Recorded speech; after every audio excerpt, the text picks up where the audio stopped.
بسم اللہ الرحمن الرحیم الحمدللہ رب العالمین وبہ نستعین وصلی اللہ وسلم علی سید الانبیاء والمرسلین وعلی آلہ واصحابہ اجمعین ومن تبعہم بإحسان الی یوم الدین اما بعد۔ آج کی اس نشست میں انشاءاللہ تعالی عالم اسلام کی ایک معروف محدث نامور عالم دین ابو محمد الحسن ابن عبد الرحمن ابن خلاد الدورقی الفارسی الرام ہرمزی رحمہ اللہ، علمی دنیا میں آپ امام الرام ہرمزی سے ہی جانے جاتے ہیں۔ امام الرام ہرمزی رحمہ اللہ کی زندگی، یا یوں سمجھ لیجئے کہ مختصر تعارف، یہ اس لیے کہ ہم عرصے سے یہ بات سنتے آ رہے ہیں اور علم حدیث پڑھنے والے طلبہ پہلے دن سے یہ بات کتابوں میں پڑھتے آ رہے ہیں یا اساتذہ سے سنتے آ رہے ہیں کہ علم حدیث یعنی یا مصطلح الحدیث میں سب سے پہلی لکھی جانے والی کتاب المحدث الفاصل ہے۔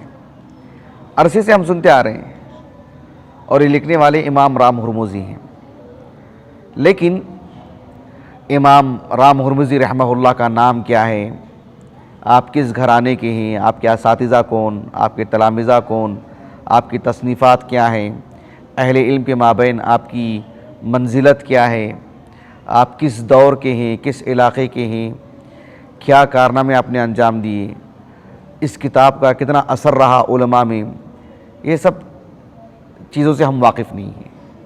صرف اتنی بات سے واقف ہیں کہ مصطلح الحدیث پر لکھی جانے والی پہلی کتاب المحدث الفاصل ہے اور اس کتاب کے مصنف امام رام ہرمزی ہیں۔ یہ آدھی سطر میں لکھی جانے والی بات ہے، اتنی عظیم المرتبہ شخصیت ہیں اور ہمیں معلومات کتنی ہیں، صرف آدھی سطر والی ہے۔ اس وجہ سے یہ شخصیت باذن اللہ تعالی منتخب ہوئی ہے کہ ان سے متعلق ہم معلومات حاصل کریں۔ ظاہر بات ہے یہ 400 والی کلاس ہے، معروف ہے کہ اس میں صرف ہم ایک رخ دے سکتے ہیں، ساری باتیں تو ہم نہیں بتا سکتے ہیں۔ امام رام ہرمزی رحمہ اللہ کی جو زندگی ہے، تاریخ کی کتابوں میں تراجم رجال پر لکھی گئی جو کتابیں ہیں، اس میں وافر معلومات تو نہیں مل پائیں، حتیٰ کہ امام ابو عبداللہ الذہبی رحمہ اللہ جیسے خبیر عالم دین، وسیع علم رکھنے والے، رجال سے متعلق جن کی طرف انگلی سے اشارہ کر کے بتایا جا سکتا ہے کہ یہ ہیں علم الرجال پر درک رکھنے والے، امام ذہبی رحمہ اللہ نے سیر و اعلام النبلاء میں آپ کی زندگی سے متعلق جو لکھا، آغاز ہی ایسے کیا کہ فلم اظفر بترجمتہ کما ینبغی، کہ اتنے بڑے عالم دین سے متعلق جتنی معلومات ہونی چاہیے تھیں اور جو کچھ ان سے متعلق جمع کرنا چاہیے تھا، میں کامیاب نہیں ہو پایا ہوں۔ کیا مطلب؟ مجھے وہ معلومات نہیں مل پائی ہیں۔ امام ذہبی نے یہ بات کہہ دی ہے کہ ان سے متعلق ہمیں وہ معلومات مل نہیں پائیں۔ کتنی بڑی بات ہے، تو ہم کتنی باتیں آپ کو بتائیں گے۔ تو ایک مختصر تعارف میں آپ کے سامنے رکھوں گا امام ذہبی سے متعلق، امام رام ہرمزی سے متعلق۔ امام رام ہرمزی رحمہ اللہ سے متعلق جو معلومات ہم نے حاصل کی ہیں، ایک تو قدیم کتابوں میں الفہرست ہے، محمد ابن اسحاق جو علمی دنیا میں ابن الندیم سے جانے جاتے ہیں، الفہرست میں آگے بتاؤں گا انشاءاللہ، ان کی کتاب سے کچھ معلومات ملی۔ اسی طرح سے معجم الادباء یاقوت الحموی کی کتاب سے، وہ بھی میرے پاس ابھی دکھاؤں گا انشاءاللہ، اور خصوصیت کے ساتھ اس پر جنہوں نے خاصی روشنی ڈالی ہے اور ایمان افروز گفتگو کی ہیں، وہ ہیں امام ابو عبداللہ الذہبی رحمہ اللہ، سیر و اعلام النبلاء میں اور تذکرۃ الحفاظ میں۔ آپ سے قبل ابو سعد عبد الکریم السمعانی رحمہ اللہ کی جو الانصاب ہے، اس میں بھی انہوں نے کچھ معلومات جمع کی ہیں اختصار کے ساتھ۔ شذرات الذہب اور طبقات الحفاظ جو ہے حافظ سیوطی کی اور ابن العماد الحنبلی کی شذرات الذہب، اس میں تو بس 2 سطروں میں باتیں لکھی گئی ہیں اور وہ بھی حافظ ذہبی سے منقول ہیں. تو یہی کتابیں ہیں جن کی روشنی میں کچھ باتیں آپ کے سامنے رکھوں گا انشاءاللہ تعالی. تو آج کے درس میں سب سے پہلی اور بنیادی بات یہ ہے کہ امام رام ہرمزی رحمہ اللہ کا نام نسب کیا ہے، آپ کس علاقے کے ہیں، اور آپ کا سن ولادت کیا ہے، اور آپ کا گھرانہ کس طرح کا تھا، اس پر میں گفتگو کروں گا. یہ سب سے پہلی بات ہوگی آج کے ہمارے درس میں. تو امام رام ہرمزی رحمہ اللہ کا جو نام ہے ابو محمد الحسن ابن عبد الرحمن ابن خلاد الدورقی الفارسی الرام ہرمزی.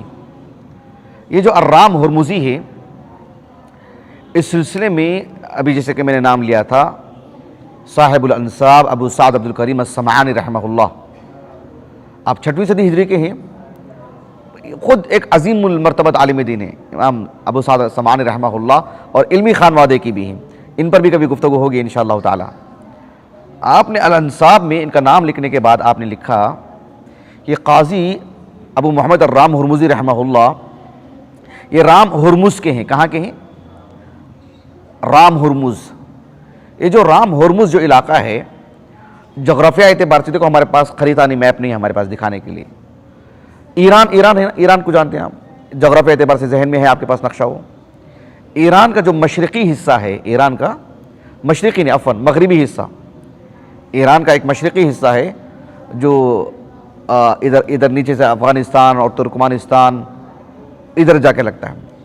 ایران کا جو مغربی حصہ ہے، جس کا شمالی حصہ مغربی شمالی حصہ عراق سے جا ملتا ہے، تو عراق کا جو جنوبی حصہ ہے نا، عراق کا جنوبی حصہ، اور آج کا جو مملکت عربیہ سعودیہ ہے، اس کا جو یعنی مشرقی شمال کا جو مشرقی حصہ ہے، کویت سے اوپر کا حصہ، جہاں عراق کا جو بارڈر ہے، عراق کی جو سرحد ہے، بصرہ کے دائیں جانب کا بڑا علاقہ، میں کتنا قریب کرنا چاہ رہا ہوں، ہو سک رہا ہے کہ دیکھیں آپ کہ ایران کا جو مغربی علاقہ ہے، مغربی شمال، یعنی یوں سمجھیں شمالی مغرب، اس کا جو اوپری حصہ جو عراق سے جا ملتا ہے، لیکن عراق کے جنوب کا حصہ بصرہ ہے نا، بالکل بصرہ کے قریب بہت بڑا علاقہ، اس کو بولتے ہیں خوزستان، اور اس علاقے کو الاہواز کہا جاتا ہے. کیا کہا جاتا ہے؟ الاہواز کہا جاتا ہے. تو اس کا ایک علاقہ ہے رام ہرمز. چونکہ خوزستان، الاہواز، رام ہرمز، اور اس کی کا پڑوس ہے اصبہان، شیراز اس کے جنوب میں، یہ سب قدیم جو ہے بہت معروف علاقے ہیں. آج بھی یہ علاقے ہیں، لیکن قدیم زمانے میں یہاں یہ سب علم کے مراکز تھے، بڑے بڑے علماء تھے یہاں پر.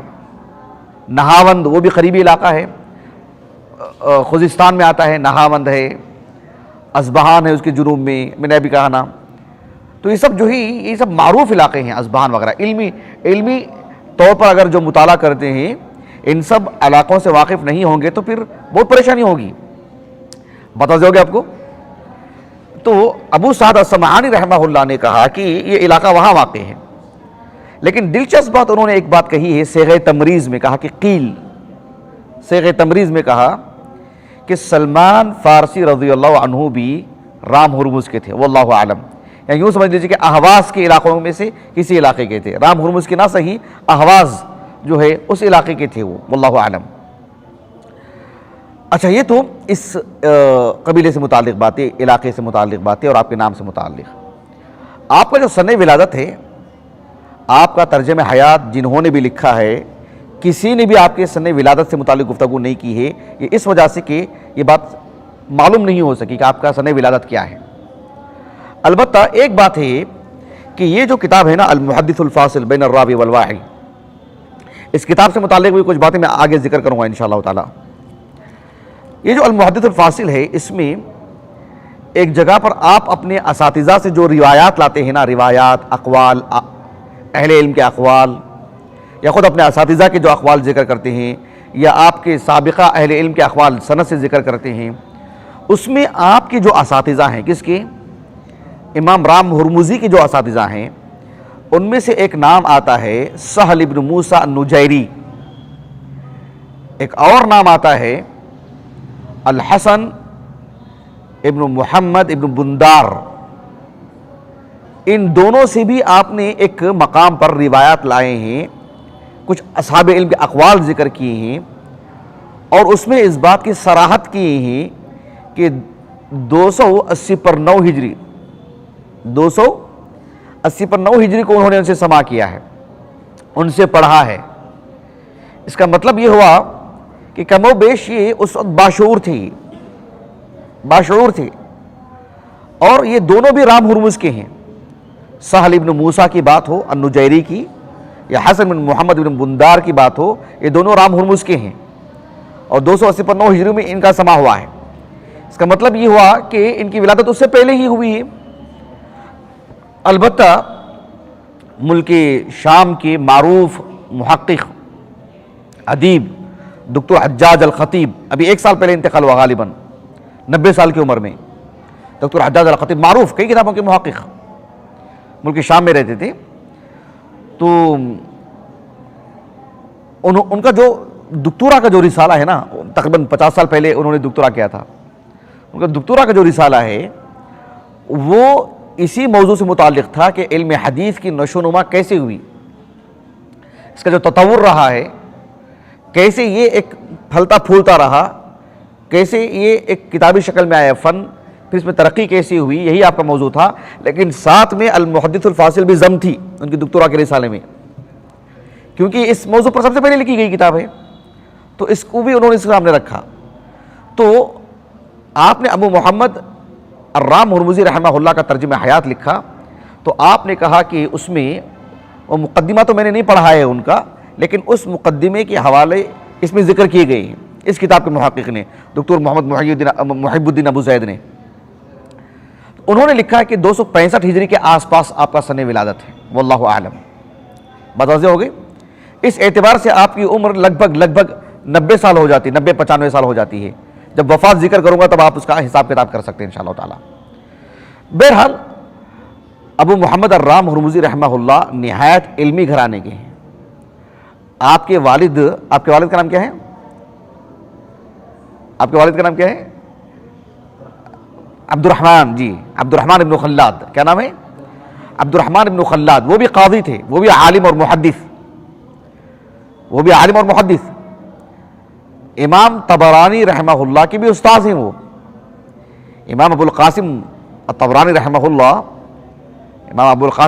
رحمہ اللہ وہ جو ہیں ان کے معاصر ہیں ابو محمد الرام ہرمزی کے، بلکہ ابو محمد الرام ہرمزی رحمہ اللہ سے انہوں نے پڑھا بھی ہے، اور ان کے والد سے خصوصی طور پر پڑھا ہے، ان کے والد کے شاگرد ہیں۔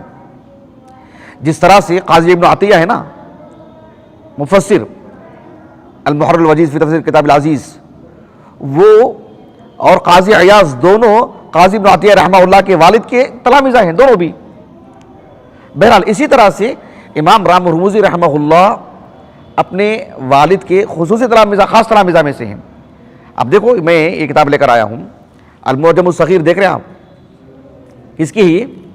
امام طبرانی کی رحمہ اللہ۔ المعجم الاوسط یہ کس کی؟ امام طبرانی کی رحمہ اللہ۔ آپ کی کتاب ہے المعجم الکبیر، وہ میں لے کر نہیں آیا ہوں میں۔ المعجم الکبیر میں آپ نے جو احادیث اکٹھا کی ہیں صحابہ کے نام پر، جیسے انس بن مالک رضی اللہ عنہ کی مرویات اکٹھا کی، عبداللہ بن عباس کی روایات اکٹھا کی، جس طرح سے ابو امامہ الباہلی رضی اللہ عنہ کی احادیث اکٹھا کی، ام المؤمنین عائشہ کی احادیث اکٹھا کی، حروف الہجا کی ترتیب سے۔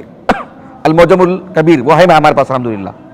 لیکن المعجم الاوسط ہے نا، اس کتاب میں آپ نے اپنے اساتذہ کو یاد کیا۔ کس کو؟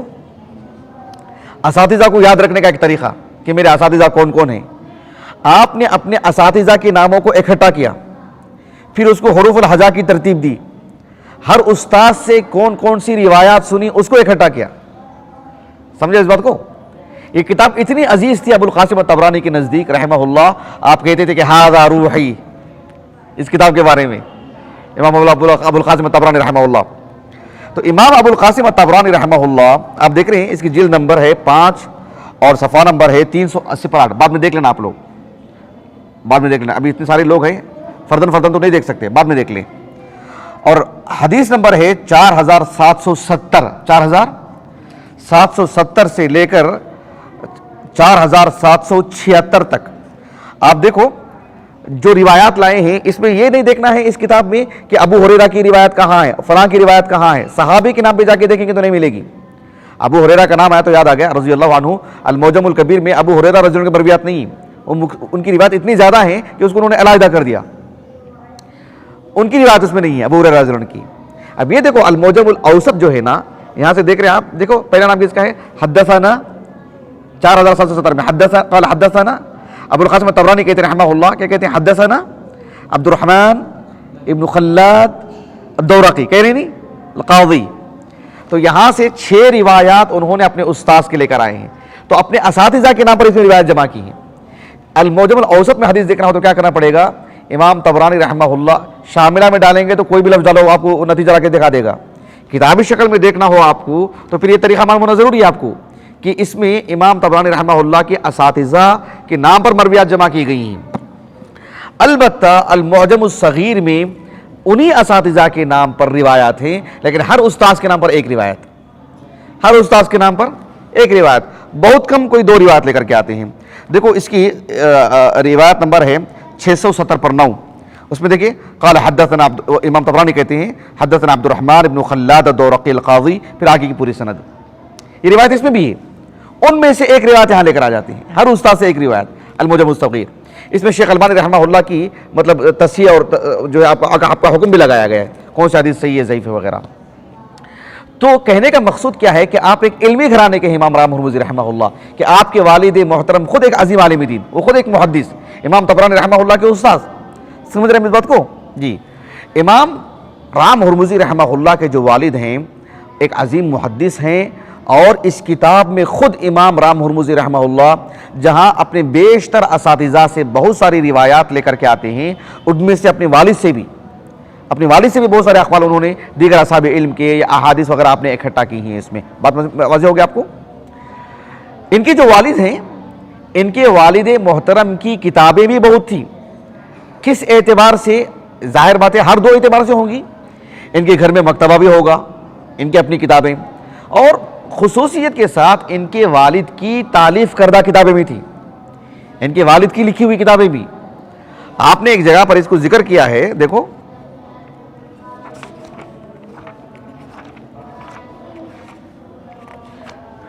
اس کتاب کا صفحہ نمبر ہے 350 پر 9. کیا نمبر ہے, 350 پر 9, لکھ لیجئے, بعد میں دیکھ لیجئے آپ لوگ.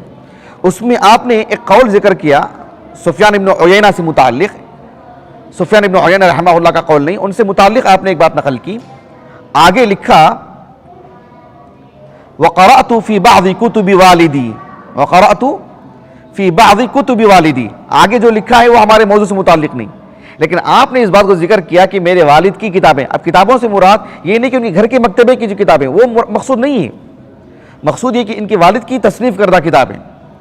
تو یہ سب باتیں میں نے کیوں ذکر کی ہیں, یہ بتانے کے لیے کہ امام رام ہرمزی رحمہ اللہ ایک علمی خانوادے کے عالم دین ہیں, ایک علمی خانوادے کے پروردہ ہیں. یہاں تک میری بات اچھی طرح واضح ہو گئی. چلیے, امام رام ہرمزی رحمہ اللہ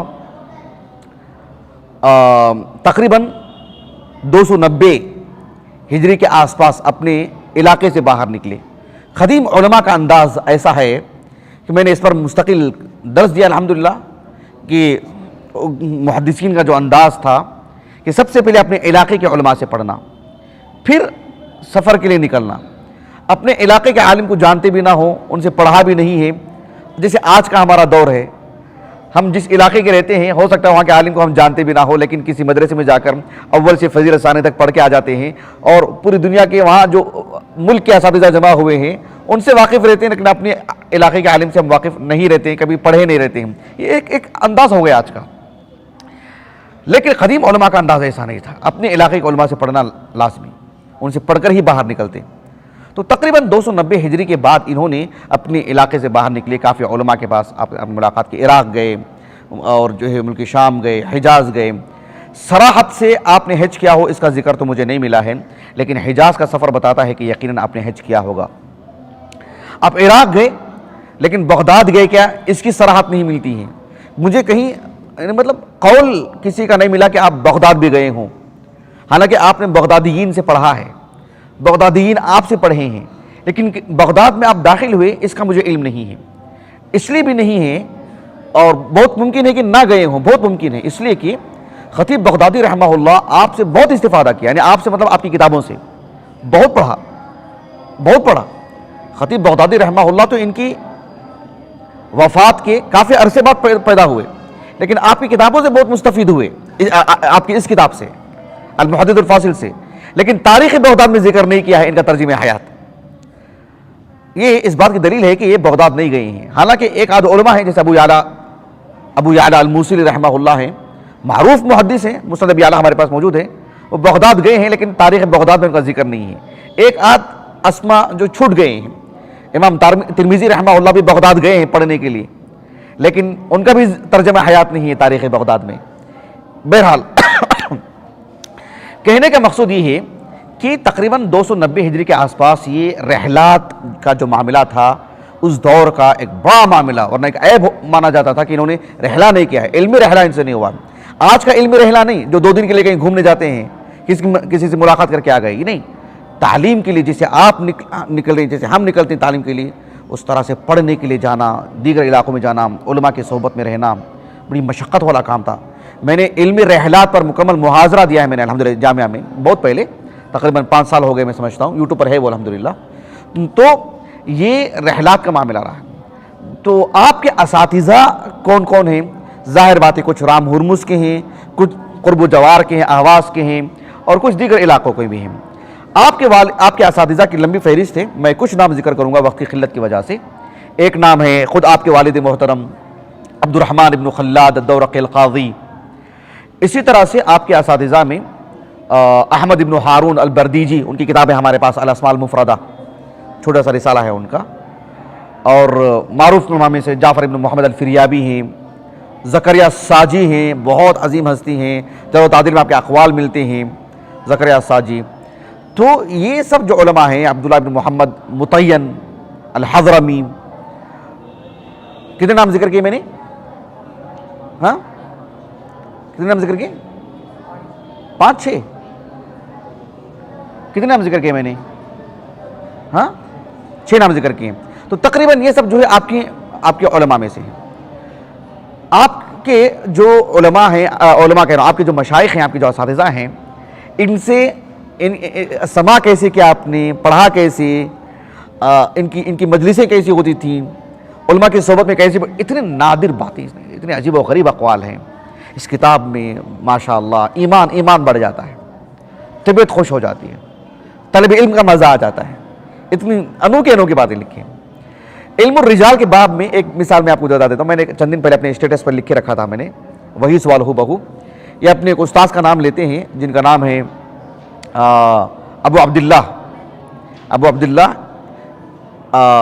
بن برری رحمہ اللہ.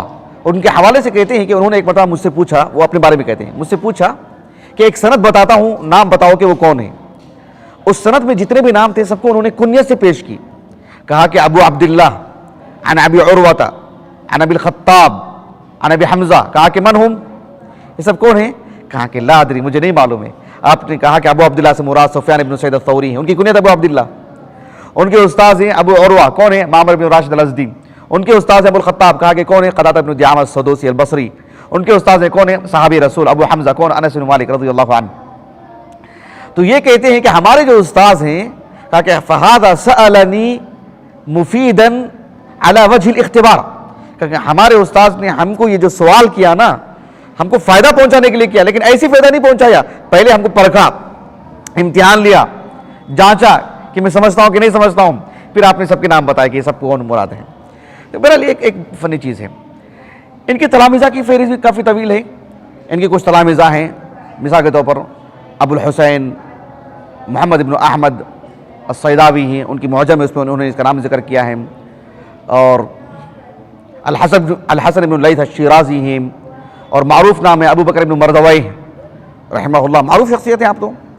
اور اسی طرح سے احمد ابن اسحاق النہاوندی رحمہم اللہ اجمعین، یہ سب آپ کے تلامذہ میں سے ہیں۔ یہ جو میں نے نام آپ کے سامنے لیا ہے، ان کے اساتذہ میں ایک نام ابو القاسم البغاوی بھی ہے آپ کے اساتذہ میں، لیکن ان کے تلامذہ میں جو میں نے ابھی نام لیا نا، کون سا نام؟ احمد بن اسحاق النہاوندی۔ امام ذہبی رحمہ اللہ نے سیر اعلام النبلاء میں لکھا ہے کہ اس کتاب کو ہم نے اپنے اساتذہ سے جو اپنے سند بیان کی، انہوں نے، یعنی اس دور میں تو ایسا ہی تھا کہ آپ نے المحدث الفاصل کو اپنے استاد سے سنا، اور یہ کہ انہوں نے کن سے پڑھا، انہوں نے کن سے پڑھا، پوری کتاب۔ تو کہا کہ یہ جو نام ابھی میں نے ذکر کیا ہے نا، کون سا نام؟ احمد بن اسحاق النہاوندی، کہا کہ انہوں نے یعنی ان سے سنا ہے، اس طریق سے یہ کتاب جو ہے ملتی ہے۔ یہ بات ابو عبداللہ الذہبی نے کہا رحمہ اللہ۔ میں فی الحال کچھ اقوال سناتا ہوں آپ لوگوں کو کہ اصحاب علم نے آپ کی تعریف میں کیا کچھ لکھا ہے، کیا کچھ کہا ہے۔ امام رام ہرمزی رحمہ اللہ معروف عالم دین ہیں، معروف محدث ہیں، اور رام ہرمز کے یہ قاضی بھی تھے۔ ان کے والد قاضی تھے، الحسن المحسن بن محمد التنوخی، ان کے معاصر ہیں آپ کے۔ وہ کہتے ہیں کہ آپ کے والد قاضی تھے، آپ کے والد کے وفات کے بعد پھر یہ قاضی بنائے گئے۔ تو جو مملکت کے جو وزراء ہوتے تھے نا، جو خلفاء ہوتے تھے نا، ان سے اچھا خاصا ربط تھا، آپ کا تعلقات تھے، ان کے خطوط ہیں، اور ایک شاعر بھی تھی، اور اچھے خاصے مورخ بھی، معروف ادیب۔ تو آپ کے یہ جو رسائل ہیں، جو وزراء سے آپ نے آپس میں جو تبادلہ ہوتا تھا رسائل کا، تو ان سب کو جمع کیا ہے۔ یہ جو کتاب آپ دیکھ رہے ہیں معجم الادباء دیکھ رہے ہیں، اس میں تقریباً وہ رسالے جمع کر دیے گئے ہیں، مراسلہ جو ان کے درمیان ہوا ہے۔ بہرحال میں کیا بتا رہا تھا کہ اہل علم نے آپ کے بارے میں جو باتیں کہی ہیں بہت دلچسپ باتیں ہیں۔ خاص طور پر امام ابو عبداللہ الذہبی رحمہ اللہ امام رام ہرمزی رحمہ اللہ سے بہت متاثر نظر آتے ہیں، بہت متاثر نظر آتے ہیں، اور خصوصیت کے ساتھ اس کتاب کا کافی اثر ہوا ہے امام ذہبی رحمہ اللہ کو، بہت متاثر ہوئے امام ذہبی رحمہ اللہ اس کتاب سے۔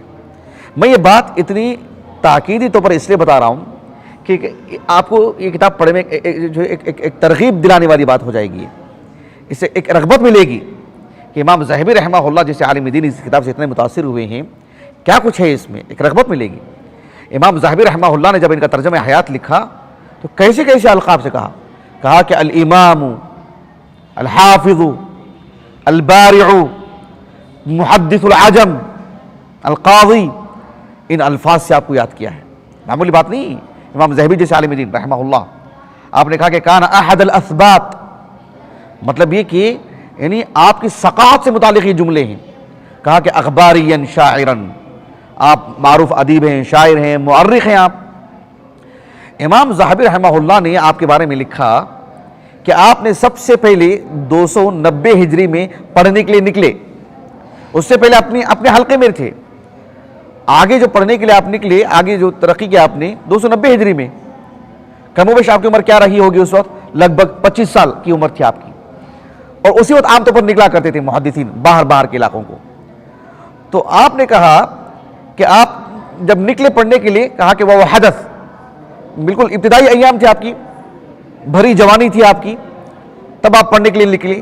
لیکن ہوا کیا؟ کہا کہ فکتب، کہا کہ کتب، آپ نے احادیث اکٹھا کی، لکھا، علماء کے اقوال جمع کیا، علماء سے سنا، طلب علم میں زندگی کا ایک بڑا حصہ لگایا، فجمع، معلومات اکٹھا کی، وصنف، اس کو کتابی شکل دی، آپ نے تدوین کی اس کی، اور کہا وساد اصحاب الحدیث، محدثین پر یعنی فوقیت حاصل کر گیا اپنے دور کے محدثین کے سرخیل امام، اپنے دور کے محدثین کے مطلب وہ ایک قدوہ بن گیا آپ، سب کے ایک مرجع بن گیا آپ، یہ بات آپ نے کہی۔ اور اس کتاب کے بارے میں امام ذہبی رحمہ اللہ نے کہا وَكِتَابُهُ هَذَا، یعنی اس کتاب کے بارے میں کہہ رہے ہیں المحدث الفاصل، یعنی يُنْبِئُ بِإِمَامَتِهِ، کہا کہ یہ جو کتاب ہے آپ کی امامت پر جو ہے مطلب خبر دیتی ہے، آپ کی امامت پر دلیل ہے کتاب، یعنی بتاتی ہے کہ کوئی معمولی عالم نہیں ہے بلکہ امام ہے۔ امام سے مراد امام المسجد نہیں، یعنی امام المسلمین، امام القوم، امام المسلمین، امام المحدثین. کہا کہ وہ کتاب وہذا ينبئ بامامتہ، یہ کتاب آپ کی امامت پر جو ہے دلالت کنا ہے. سیر اعلام النبلاء میں یہ بات لکھی امام ذہبی نے رحمہ اللہ. امام ذہبی رحمہ اللہ کی یہ جو کتاب ہے تذکرۃ الحفاظ، سیر اعلام النبلاء میں تو امام ذہبی رحمہ اللہ نے اللہ کے رسول صلی اللہ علیہ وسلم کی سیرت اور آپ کے صحابہ، تابعین، تبع تابعین اور کیا کہتے ہیں معروف جو سلاطین ہیں، عمراء ہیں، محدثین ہیں، فقہاء ہیں، وزراء ہیں، ادباء ہیں، نحویین ہیں، اور حتیٰ کہ سفاکین ہیں، معروف ظلم کرنے والے لوگ ہیں، ان سب کا ترجمہ حیات آپ نے لکھا ہے. اس میں لکھا ہے تقریباً 40 کے قریب طبقات ہیں اس میں. لیکن تذکرۃ الحفاظ میں امام ذہبی رحمہ اللہ نے انتخاب کر کے معروف چنندہ نام اور بڑے حفاظ کا آپ نے ذکر کیا ہے. اس میں امام رام ہرمزی رحمہ اللہ کے بھی تذکرہ لکھا ہے اور بڑے شاندار الفاظ میں. دیکھیے آپ نے لکھا کہ صاحب آپ کا نام لکھا، پہلے نام لکھنے کے بعد لکھا کہ صاحب کتاب المحدث الفاصل بین الراوی والواعی فی علوم الحدیث. اس کے بعد آپ نے آگے آپ کا ذکر کرتے ہوئے لکھا وَكَانَ مِنْ أَئِمَّةِ هَذَا الشَّانِ. کہا کہ امام رام ہرمزی رحمہ اللہ علم حدیث کے بڑے جلیل القدر علماء میں سے ہیں، اس فن کے ماہرین میں سے ہیں. وَمَنْ تَأَمَّلَ كِتَابَهُ فِي عِلْمِ الْحَدِيثِ لَاحَ لَهُ ذَلِكَ. کہا کہ جو بھی آپ کی اس کتاب کو پڑھے گا اس پر یہ چیز واضح ہو جائے گی کہ آپ کتنے بڑے عالم دین ہیں، آپ کتنی جلیل القدر شخصیت ہیں. میں اللہ کے گھر میں بیٹھ کے بتا رہا ہوں کہ میں نے بھی پڑھا ہے، تو میں بڑے اطمینان سے آپ کو بتا رہا ہوں. آپ بھی ضرور پڑھیے گا، ورنہ پھر امام ذہبی رحمہ اللہ کی بات نقل کرتے رہ جائیں گے کہ جو بھی اس کتاب کو پڑھے گا، یہ کتاب جو ہے آپ کی امامت پر دلیل ہے وغیرہ وغیرہ. ہم بھی تو پڑھیں، ہم بھی اپنی زبان سے کہیں، ہمارے بھی تاثرات ہو، ہمارے دل کو بھی اپیل کرے کہ ہاں واقعی یہ بات ایسی ہے. پھر امام ذہبی رحمہ اللہ کی صرف ہم ناقل رہے ہو کر کے رہ جائیں گے تو وہ علم نہیں ہے نا. تو آپ ضرور پڑھیے گا، پھر آپ کو اندازہ ہوگا کہ امام ذہبی رحمہ اللہ کے بارے میں کیا کچھ کہا ہے. تو یہ تذکرۃ الحفاظ میں اور جو ہے اس میں بات کہی ہے. البتہ میں نے جیسے کہا کہ یہ معروف ادیب ہیں، معروف شاعر بھی ہیں. تو یہ جو کتاب دیکھ رہے ہیں آپ، الفہرست کہاں ہے؟ الفہرست یہ بہت پرانی کتاب ہے، 438 ہجری سنہ وفات مؤلف کا. ان کا نام ہے محمد بن اسحاق، لیکن یعنی کتابی دنیا میں ابن الندیم سے جانے جاتے ہیں. کس نام سے؟ ابن الندیم. یہ جو کتاب دیکھ رہے ہیں الفہرست، الفہرست کا مطلب یہ ہوتا ہے یعنی کس فن سے متعلق کیا کتابیں لکھی گئی ہیں، کس فن سے متعلق کون کون مورخین نے، علماء نے، محدثین نے، فقہاء نے، حتیٰ کہ مغنیین، گانے بجانے سے متعلق سب سمجھ رہے نا آپ. کوئی ایک ابن الندیم کی زندگی بھی وجہ زیادہ ملتی نہیں ہے، لیکن ابن الندیم کے لکھنے کا انداز سے ایسے معلوم ہوتا ہے کہ شاید بہت زیادہ دینی مزاج آپ میں غالب نہیں رہا ہے، واللہ عالم. امام بخاری رحمہ اللہ کے بارے میں 2 سطروں میں لکھے ہیں اور کہا کہ امام بخاری کا نام لکھا ابو عبداللہ محمد بن اسماعیل وکان من ثقات المحدثین. کیا لکھا؟ وکان من الثقات. کیا لکھا؟ کہ امام بخاری کا تعارف ہے وکان من الثقات. بہت واضح ہے آپ کو. امام نسائی رحمہ اللہ سے پوچھا گیا سفیان ابن سعید الثوری رحمہ اللہ سے متعلق کہ کیا وہ ثقہ ہیں؟ تو آپ نے کہا کہ یسأل عن مثلی، سفیان ابن سعید رحمہ اللہ جیسے علماء سے متعلق پوچھا جائے گا کہ وہ کیسے ہیں، وہ ثقہ ہے کہ نہیں ہے. یعنی مان لیجیے کہ بھائی لوگ ہم کو 4 دیواری کے باہر جانتے نہیں، ہم کو نہیں جانتے، اور ہم سے پوچھ رہے کہ شیخ البانی ثقہ ہیں. بات میری واضح ہو رہا ہے آپ کو. امام الدنیا کے بارے میں امام المزید سے پوچھا جا رہا ہے کہ وہ ثقہ ہیں کہ نہیں ہے. بھائی وہ معروف ہے، ان سے متعلق پوچھتے ہیں آپ یہ چیز.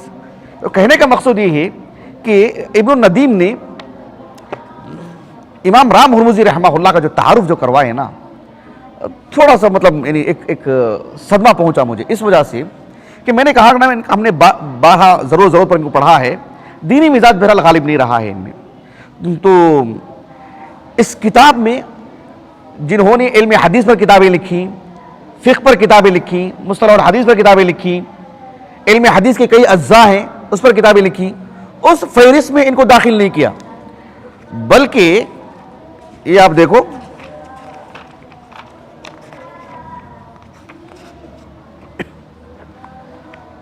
دیکھو یہ صفحہ نمبر ہے 173, یہ دیکھ رہے ہیں آپ, 173 ہے, بعد میں دیکھ لیجیے.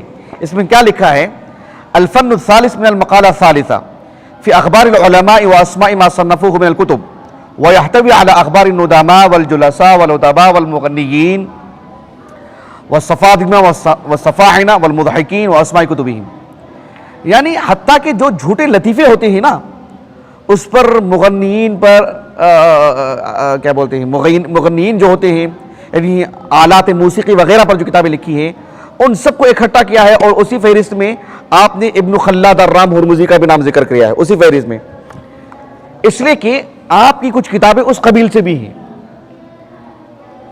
کس قبیل سے؟ گانا بجانے سے متعلق نہیں, عام جو عربی ادب جو ہے نا اس سے متعلق بھی آپ کی کتابیں ہیں. تو اس ضمن میں آپ کو تعارف کروایا گیا ہے. بہت اچھا ہوتا کہ محدثین کے تعارف میں آپ کا ذکر ہوتا, محدثین کی فہرست میں آپ کا نام ہوتا, یہ میں آپ کو بتانا چاہ رہا ہوں. تو آپ کے اس میں لکھا کہ ہوا ابو محمد الحسن بن عبد الرحمن بن خلاد قاضی حسن التألیف ملیح التصنیف یسلک طریقۃ الجاہد. یہ ایک سطر میں آپ نے کچھ آپ کے بارے میں لکھا ہے.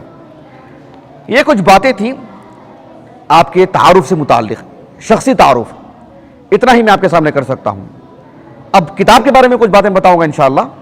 اس سے قبل یہ آپ کا علم, فضل, مقام, مرتبہ, آپ کی صلاحیتیں, اس سے متعلق باتیں تھیں. آپ کی جو صالحیت ہے, آپ کا جو زہد و تقوی ہے, آپ کی زندگی کا جو گزران ہے, آپ کی جو طبیعت ہے, اس بارے میں ایک بات ہمیں ملتی ہے. یہ جو کتاب میں نے آپ کو بتایا نا کہ معجم الادباء, معجم الادباء یہ 20 جلدوں میں ہی, یاقوت الحموی کی, یاقوت الحموی کی اگر آپ زندگی پڑھیں گے, معجم البلدان جن کی کتاب ہے, تعجب کریں گے آپ کہاں سے ایک بازار میں مطلب بیچا جا رہا تھا ان کو. ایک مسلمان نے خریدا ان کو, خرید کے لے کر آیا بغداد, رومی تھے, یہ روم میں پکڑے گئے تھے, بغداد کے بازار میں بیچے گئے. وہاں سے ایک مسلمان تاجر نے ان کو خریدا, خرید کے جو ہے, بہرحال ان کی ایک تاریخ ہے, آپ میں بتاؤں گا تو وقت نکل جائے گا, جو باتیں بتانی ہیں وہ بتانے کے لیے وقت نہیں رہے گا. لیکن ابن خلاد کے بارے میں آپ نے جو کہا, امام رام ہرمزی کے بارے میں رحمہ اللہ,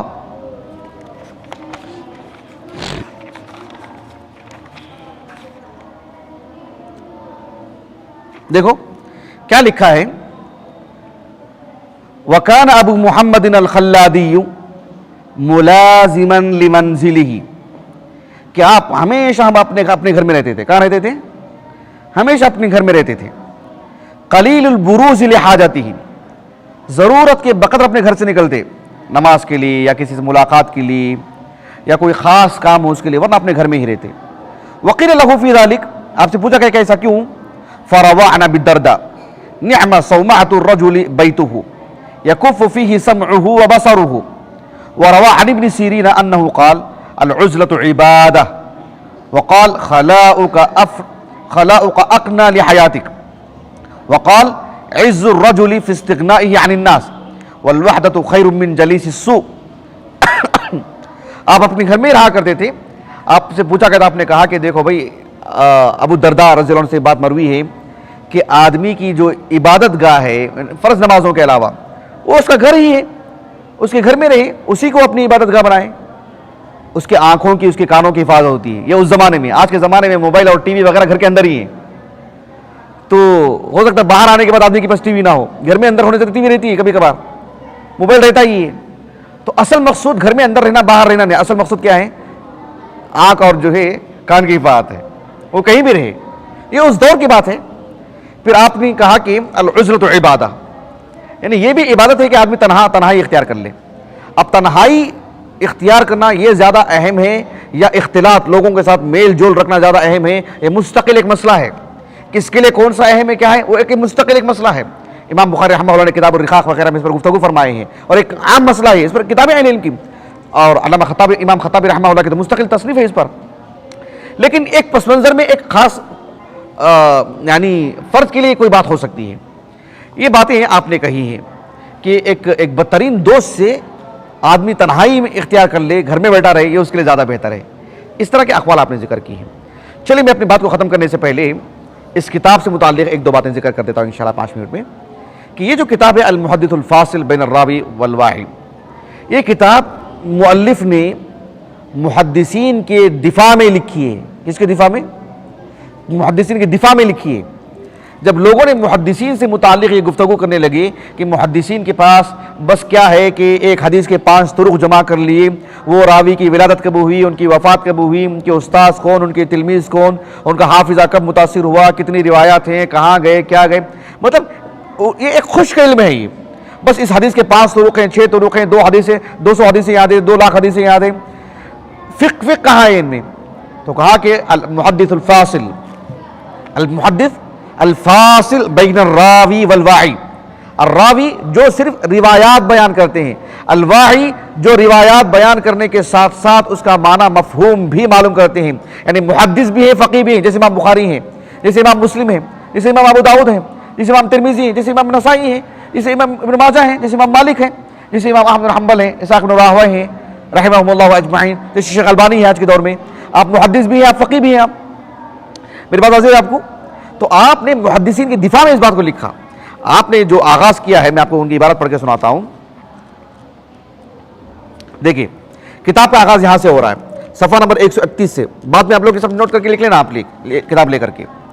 آپ کہتے ہیں، دیکھیں بسم اللہ الرحمن الرحیم، الحمدللہ ولا الہ الا اللہ وعلی محمد النبی اللہ وآلہ صلوات اللہ۔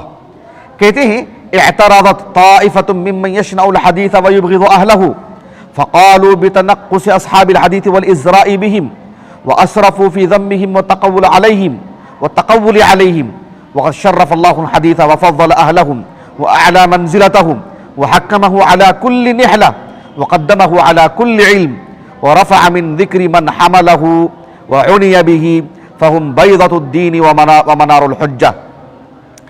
آگے بہت کچھ لکھا ہے، سطر پڑھنے کے قابل ہے۔ آپ نے لکھا کہ ایک جماعت نے جو حدیث اور حدیث پڑھنے والوں سے بغض رکھتی ہے، دل میں حقد ہے، دل میں گھٹن ہے ان کی، اور وہ لوگ اصحاب الحدیث کی شان میں گستاخی کرتے ہیں اور ان کے حق میں نازیبہ الفاظ کہتے ہیں کہ ان کو صرف حدثنا اور اخبرنا ہی معلوم ہے، لیکن متن کا معنی مفہوم نہیں معلوم، ان کو الفاظ کے معانی نہیں معلوم ہے، اس میں مقصود کیا ہے نہیں معلوم، تعلیل الاحکام کیا ہے نہیں معلوم، ان سب چیزوں سے وہ واقف رہتے ہیں وغیرہ وغیرہ۔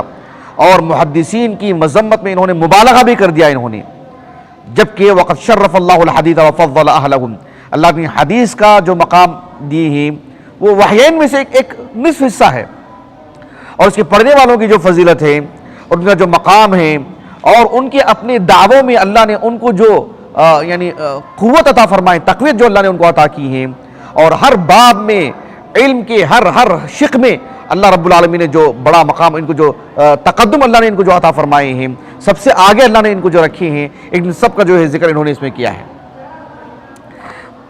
بات واضح ہو رہی ہے؟ یہ جو کتاب ہے، میں نے جیسے کہا کہ آپ نے ان کے دفاع میں لکھا ہے، اور میں نے بالکل درس کے آغاز میں کہا کہ مصطلح الحدیث پر لکھی جانے والی یہ سب سے پہلی کتاب ہے۔ حالانکہ آپ دیکھیں کہ آپ لوگ امام مسلم کے الصحیح بھی پڑھ رہے ہیں نا، فضیلت اول والے، فضیلت ثانی والے۔ امام مسلم رحمہ اللہ کے الصحیح کا مقدمہ کیا ہے؟ مصطلح الحدیث یہ ہو۔ امام ترمذی رحمہ اللہ کے العلل، حافظ ابن رجب الحنبلی رحمہ اللہ نے جو اس کی اچھی خاصی شرح کی ہے، اور شرح بھی ہمارے پاس ہے 2 جلدوں میں، اور اس کی علل تو تباہ ہوتی ہے اس کے ساتھ۔ عبد الرحمن مبارک پوری رحمہ اللہ نے اس کی بھی شرح کی، کتاب کا حصہ ہے وہ، کتاب العلل۔ کیا ہے وہ؟ مصطلح الحدیث ہے۔ امام شافعی رحمہ اللہ کا نام آتا ہے اوائل میں، اور ابو بکر الحمیدی امام بخاری کے استاذ، ان کی مسند ہمارے پاس موجود ہے الحمدللہ 2 جلدوں میں، شیخ حبیب الرحمن اعظمی رحمہ اللہ کی تحقیق کے ساتھ، اور ان کی کتاب اصول السنہ وہ بھی ہمارے پاس موجود ہے۔ تو یہ جو ابو بکر الحمیدی ہے رحمہ اللہ، ان کا کوئی رسالہ، ان کی کوئی کتاب مصطلح الحدیث پر ہے کہ امام مسلم کی طرح، امام ترمذی کی طرح؟ ایسا تو نہیں ہے، لیکن ہے یا نہیں ہے یہ تو ہم کو نہیں معلوم، لیکن نہیں پہنچی ہے اب تک۔ لیکن خطیب بغدادی رحمہ اللہ نے ان کی نقولات خوب جگہ جگہ جو ہے ذکر فرمائی ہیں۔ ان کی کتاب الکفایہ میں ہمارے پاس موجود ہے الحمدللہ، تقید العلم ہمارے پاس موجود ہے الحمدللہ۔ اس میں سب آپ دیکھیں گے الجامع الاخلاق الراوی وآداب السامع، اب تو محقق میرے پاس آئی 3 جلدوں میں بآسانید. تو ان سب کتابوں میں آپ ابو بکر الحمیدی رحمہ اللہ جو امام بخاری کے استاذ ہیں علماء مکہ میں سے، صحیح بخاری میں پہلا نام آتا نا، پہلی سنت پہلا نام حضرت الحمیدی، ابو بکر الحمیدی 219 ہجری سنہ وفات ہے آپ کا. تو آپ کے کافی اقوال انہوں نے اکٹھا کی، جگہ جگہ نقل کی ہیں، کس سے متعلق؟ اصول حدیث سے متعلق. تو ان سب علماء کو تقدم حاصل ہے اس باب میں، لیکن باضابطہ مستقل ایک تصنیف، ایک کتاب، یہ شرف حاصل ہے امام رام ہرمزی کو رحمہ اللہ. یہ جو کتاب دیکھ رہے ہیں آپ، نزہۃ النظر، کس کی؟ حافظ بن حجر کی رحمہ اللہ. حافظ بن حجر رحمہ اللہ نے کتاب کا آغاز کیا اور کہا کہ اما بعد، اللہ سبحانہ وتعالیٰ کی حمد اور اللہ کے رسول کے پر درود کی بات کہا کہ اما بعد، اور کہا کہ فإن التصانیف فی اصطلاح الحدیث، فإن التصانیف فی اصطلاح اہل الحدیث، کہا کہ قد کثرت للائمۃ فی القدیم والحدیث، کہ اس مصطلح الحدیث پر قدیم اور جدید متعدد کتابیں اہل علم کی، لیکن کہا فمن اول من صنف فی ذلک، سب سے پہلے کس نے لکھا؟ کہا کہ القاضی ابو محمد الرام ہرمزی فی کتابہ المحدث الفاصل، سب سے پہلے آپ نے لکھا. کہا لیکنہ لم یستوعب، آپ نے احاطہ نہیں کیا، ظاہر بات ہے آغاز میں کام کیا آپ نے، لیکن اس کا یہ مقصد نہیں ہے کہ اس میں خلل ہے، اس میں دیگر معلومات ہیں. مصطلح الحدیث جو ابن الصلاح رحمہ اللہ کی جو نو بنو جو باتیں ذکر کی آپ نے، وہ ساری باتیں تو اس میں نہیں ہیں، لیکن اس میں جس طرز کی باتیں ہیں یہ اپنے آپ میں ایک الگ معلومات ہیں. اس دور کا پورا احاطہ آپ نے خیر القرون کے علماء میں پڑھنے پڑھانے کا پورا طریقہ آپ نے ضبط تحریر کر دیا. آپ نے سمجھ میں آ گئی بات آپ کو؟ تو اس پہلو سے یہ کتاب بڑی مفید ہے. اسی لیے تو میں ابھی امام ذہبی رحمہ اللہ کی باتیں آپ کو ذکر کیا نا، آپ نے کہا کہ یہ کتاب کتنی شاندار کتاب، ما احسن ہو، آپ نے کہا کتنی عمدہ کتاب ہے، کہا آپ نے. بلکہ امام ذہبی رحمہ اللہ نے کہا کہ یہ کتاب آپ کی امامت کے لیے کافی ہے، کہ آپ امام ہیں، امام المسلمین ہیں. آپ ابھی پڑھ کر کے بتایا نا میں آپ کو یہ سب اقوال امام ذہبی کے رحمہ اللہ. امام ذہبی رحمہ اللہ کہتے ہیں، ایک عالم دین ابو طاہر السلفی نہیں، ابو طاہر السلفی. اب السلفی کیوں ہے اس کی خاص توجیہ یہاں مناسب نہیں ہے. ابو طاہر السلفی رحمہ اللہ یہ 6ویں صدی ہجری کے ہیں، 576 سنہ وفات ہے آپ کا. آپ خود ایک عظیم عالم دین ہیں. آپ کے بارے میں آپ نے لکھا کہ کیا کہا آپ نے؟ لا یکاد یفارق کمہ، آپ نے ایسا لکھا کہ ابو طاہر السلفی رحمہ اللہ زندگی کا ان کا ایک حصہ ایسا نکلا ہے، وہ اصبہان کے ہیں، آپ کے پڑوس، رام ہرمز کا پڑوس ہے وہ. کہا کہ زندگی کا ایک بڑا حصہ ایسا تھا کہ ان کی ایک بڑی آستین تھی، اس میں ایک کتاب ہوا کرتی تھی، کبھی بھی جیسے آج ہمارے ہاتھ میں موبائل ہوتا نہیں، ہمیشہ ہما وقت موبائل، کہا کہ اسی طرح سے ہمیشہ یہ کتاب ان کے ہاتھ میں رہا کرتی تھی. ابو طاہر السلفی رحمہ اللہ کے علماء نے اس سے خوب فائدہ اٹھایا. خطیب بغدادی کو لے لیجیے آپ رحمہ اللہ، آپ نے اس کتاب کے کتنے اقوال، کتنی جگہ اس کا حوالہ دیتے ہیں. خطیب بغدادی رحمہ اللہ، قاضی عیاض رحمہ اللہ العلماء میں ان کی کتاب ہمارے پاس موجود ہے الحمدللہ مصطلح الحدیث میں. اور اسی طرح سے کیا نام ہے، حافظ بن حجر کو لے لیجیے، امام ذہبی کو لے لیجیے، اس کتاب سے خوب تاثر لیا ان علماء نے. حتیٰ کہ اس کتاب کو جن علماء نے امام رام ہرمزی رحمہ اللہ سے سنا نا، ان میں سے ایک نام تو میں نے لیا تھا، کیا نام؟ احمد بن اسحاق النہاوندی، نام لیا تھا نا میں نے. انہوں نے اس کتاب کو مؤلف سے سنا ہے. اسی طرح سے امام دارقطنی رحمہ اللہ نے بھی اس کتاب کو مؤلف سے پڑھا ہے، مؤلف سے سنا ہے، مؤلف سے روایت کرتے ہیں. آپ دیکھو یہ جو کتاب دیکھ رہے ہیں آپ، فتح المغیث بشرح الفیۃ الحدیث، اس کتاب کا ہم نے 12 تعارف کروایا اپنے دروس میں، گزشتہ سال وغیرہ پتہ نہیں جو لوگ تھے نہیں تھے. اس میں جو حدیث ایک طالب علم استاد سے جو لیتا نا، جسے ہم کہتے ہیں طرق التحمل، کتنے ہیں وہ؟ کہ طرق التحمل ثمانیہ، اس میں الاجازہ سے متعلق گفتگو فرمائی، بہت طویل مبحث ہے اجازہ سے متعلق، اس کی انواع سب ذکر کیا آپ نے.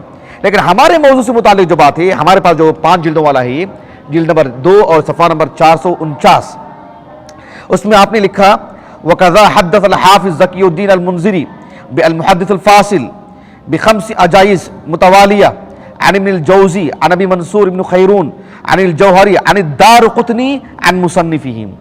مجھے بتانا مقصود یہ ہے کہ امام دارقطنی رحمہ اللہ جیسے عظیم المرتبہ عالم دین آپ سے اس کتاب کو یعنی المحدث الفاصل کو جو ہے روایت کرتے ہیں، یعنی گویا کہ اس کتاب کو پڑھائے امام مصنف سے آپ نے. اللہ اکبر، کتنی بڑی بات ہے، سبحان اللہ. یہ اس کتاب سے متعلق کچھ باتیں تھیں. اس کتاب کی غیر معمولی افادیت ہے. اس کتاب کو اگر آپ پڑھیں گے تو تب آپ کو معلوم ہوگا اس میں کیا کچھ ہے. سبحان اللہ, سچائی سے, حقیقت میں یقیناً آپ کی زبان سے وہی نکلے گا جو امام ذہبی نے کہا. یہ اور بات ہے کہ امام ذہبی رحمہ اللہ کا مطالعہ, آپ کی بصیرت اور آپ کے جذبات اور آپ کی زبان سے نکلنے والے الفاظ ایک اتھارٹی کی حیثیت رکھتے ہیں, اس میں ایک وزن ہے. لیکن بحیثیت طالب علم ہمارے بھی ایک تاثرات ہوتے ہیں کہ پڑھنے کے بعد یہ آپ کو ہوگا واقعتاً کہ امام ذہبی رحمہ اللہ نے کتنی بڑی بات کہی ہے اس کتاب سے متعلق.